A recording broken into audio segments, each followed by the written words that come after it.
اتفضلي يا حبيبي. كده احسن؟ شكرا يا حبيبي. بحبك قوي يا اميره والله. بحس ان ربنا بعتك ليا هديه عشان تعوضيني على اللي انا بشوفه في حياتي. هدية واحدة بس والأستاذ اللي هيشرف.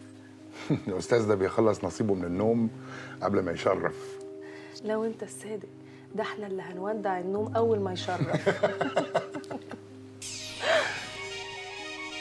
ايه ده؟ دي نجوى. نجوى؟ سعادي؟ ايه نجوى؟ قول للحيوانه اللي عندك تفتح تليفونها. مين اللي تفتح تليفوني؟ بتتكلمي على مين؟ الزفتة بنتك اللي عامله فيها كبيره ومش عايزه حد يكلمها. نور؟ مالها نور؟ مالها ازاي؟ هي مش عندك؟ ايه اللي هيجيب نور عندي دلوقتي يا نجوى؟ امال هتكون راحت فين؟ انا بقالي نص ساعه بكلمها قافله تليفونها. هو ايه اللي حصل بالظبط؟ اللي حصل ان بنتك غلطت فيا قصادك وقصاد مراتك، ولما جيت اعاتبها عملت فيها كبيره ونزلت وسابت لي البيت. نزلت؟ راحت فين؟ انت بتسالني انا مش انت ابوها. قوم انزل يلا فين تشوف بنتك راحت فين.